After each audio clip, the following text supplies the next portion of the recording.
Hi everyone, welcome back. So in the previous session we talked about how to automate the web table. So in the sense I have a table like this and this is a row and and these are the columns over here, and we just went to ESP click info and try to pull the data. So now here what I'm trying to do is I'm trying to write a simple or you can say generic script. So where I don't care how many columns or how many rows are there, but my script should work very in a generic way. That's called as a dynamic web table. Or sometimes what happens when you search some criteria, right?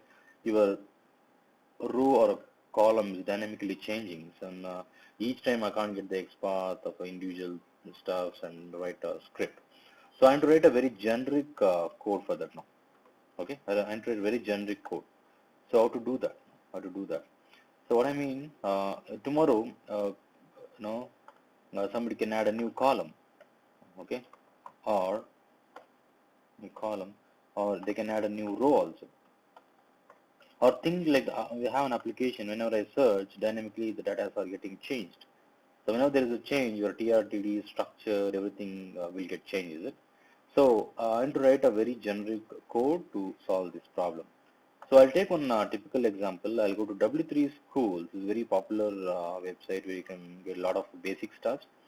Though it is not a very dynamic table, but I'll just try to solve the problem. Okay. So you can see there are 3 columns and some rows are there. Okay. Now I write a very as I said like earlier, generic script. It should work on any kind of applications.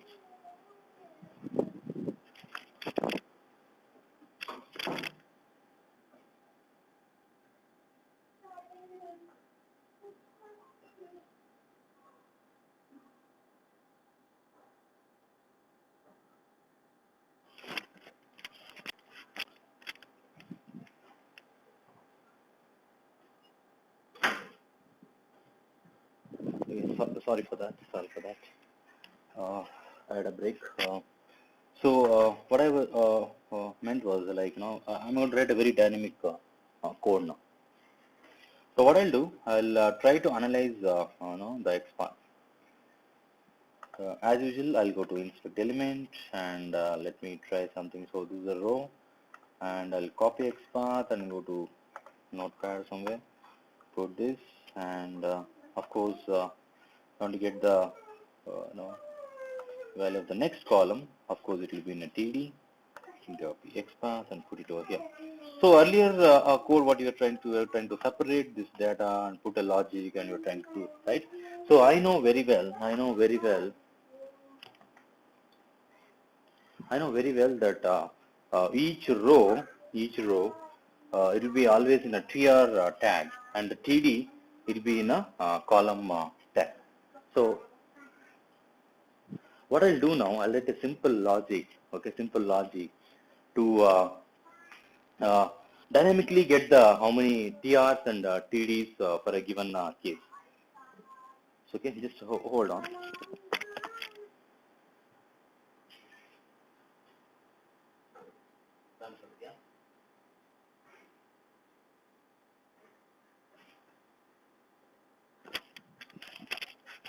So I'm going to write a simple code now to dynamically get the TR and TDs. So I'll go back to Eclipse. In this package, I'm going to create a new class. I'll call this as Dynamic Web Table. Okay. I'm going to copy my code from my previous. I'll just say copy this, close.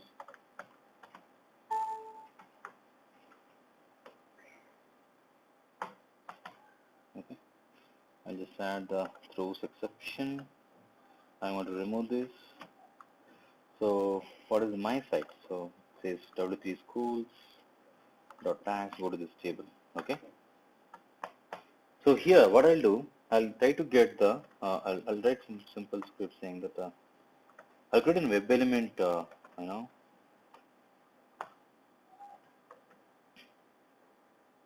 a table variable, it's a web element. I'll say driver dot find element, okay, by dot xpath. I want to give the xpath of the table, okay. So what is the xpath of that table? If you observe this, right, it starts something like this, no? Main table, generally the table structure I meant to say. So I'll go back here, and if you know, you just scroll. See here, this table structure. This is a table, T body, you know, and there's a lot of TRs here, right? And each TR have, you know, is each row, and the next have the column, corresponding column, okay? So till T body I'll reach now. So till T body I'll reach. Let me put that over here. So what basically I don't even care for this actually. So I'll just go there and make sure that I'll just go into the main table. Okay. So under the table we have rows and columns, right? In general. So I say table ID main table and T body. So I'm to say if you go to Excel and I will call this as a main table. Okay. So here I have a row, nothing but a TR, correct? And here a column, nothing but a TD. So till table is fine. Runtime I'm going to get the rows and columns. So how to get the rows and columns the runtime now? That's the question. So now I'll create a list and I'll call that, that's of course a web element.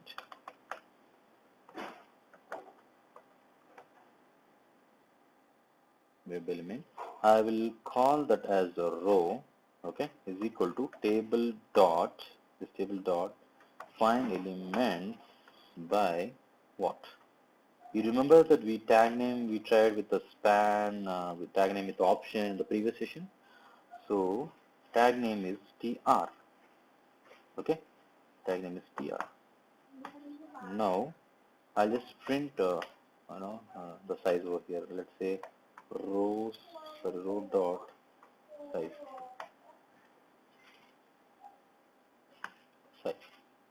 Of course I need to import, what happened? I need to import this list. Okay, it's done. Okay. Now this is for a row.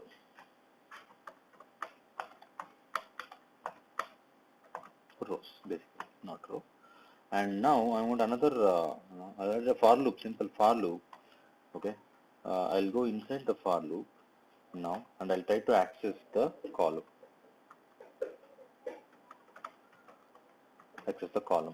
whatever. Now here I'll say int call.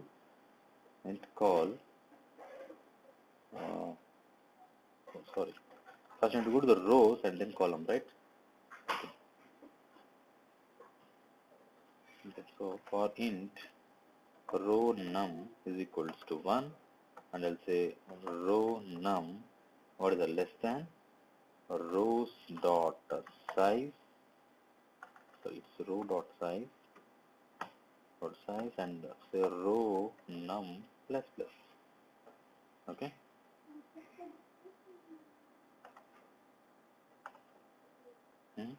Now I'll create another list. This is for columns. I'll create this as cells.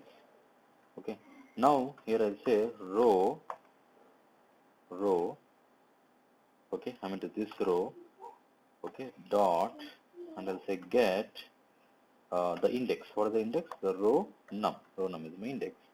And you figure out dot find elements by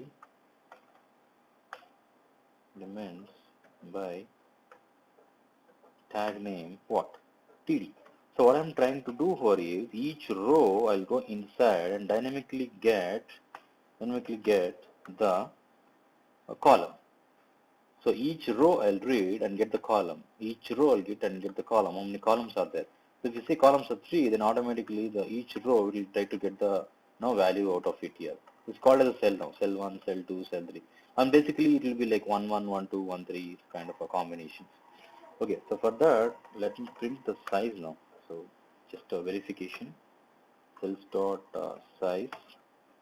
Okay, and this is to access columns. Okay, Now I'll write another loop, another for loop to get the text of each row, to get the text of each cell. Basically we call it each cell. Okay, now I got a row and column, so I need to go inside and for each for loop I need to just print on the string. I say call is equals to 0, column will start with 0, and call less than what, that cells, cells dot size. Okay, and I'll say call plus plus, so we want to jump to the next column. Okay. So each column, each time row column is going to get the data and print on the screen.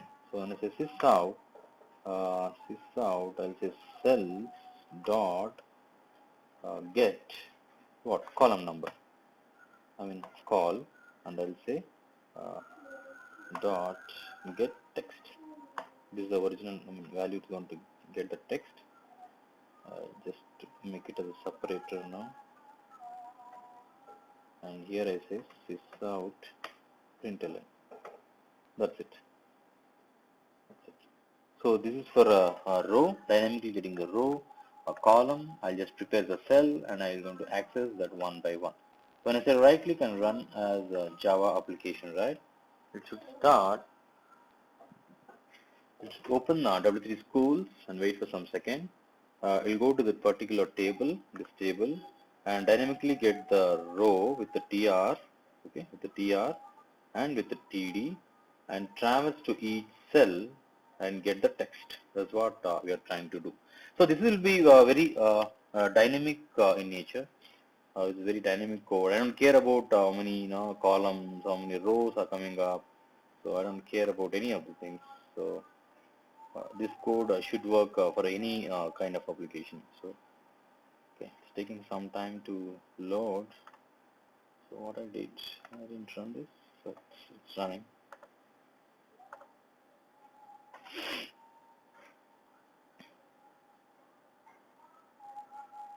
Yep, it's opened up. I'll go to this particular. This scrolling and all we'll see in the next permutation. So that's also a very good case actually. How to scroll up, down and all. Okay. So what it says, it displayed the data. Oh, what is this one?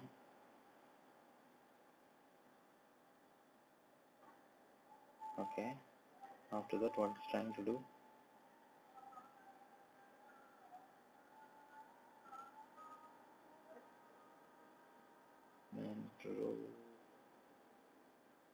So it's saying is only one table. So what went wrong? What went wrong? I really don't know. Okay, let me check it out. Something is missing over here.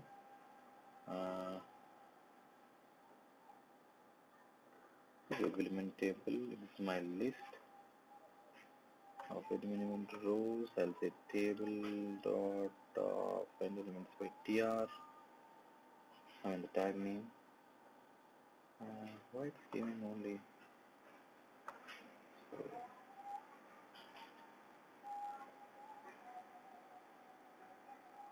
Okay, let me get the XPath once again. So let me get the XPath of this table. Attribute tr tbody copy XPath. Oh, it's saying something like table 2. Okay, let me run this.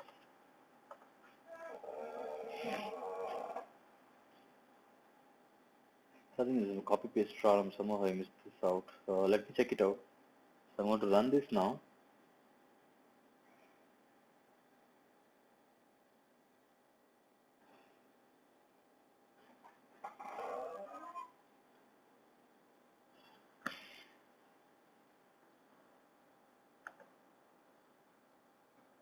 Let me open the console. Let me see what's happening. Oh, it displays something. Cool. So there are 11 rows and 3 columns. You can see the align left, center, right. So I think the formatting is not correct. That's not a problem. So come back here. You can see the data over here. attribute value description. This is I'm not displaying any header over here. You can see the align, and this is the first row, and you can see left, center, right. Left, center, right is nothing but a particular value in its cell, and description. It's saying not supported, something like this. Right? This is the description. This is the description. So what are the values you see here, right? So it's all displayed on the screen. So why we are doing this? Because tomorrow, I go back to Excel and see. Tomorrow, something is deleted. I'm not getting any column. So what I'll do, if this is deleted and couple of rows, the data is also deleted, it's not a problem basically. Still, this code works because dynamically it's going to get the row and a column and traverse to each cell and display the data on the console. So this is what it says. Or tomorrow, if any new column got added, it's not a problem. Still, the code works because we are getting dynamically the rows and columns of a given table structure. So this is how we deal with dynamic web tables. So hope you got a basic idea about how to automate or how to write a dynamic web table code. Okay, thanks for watching.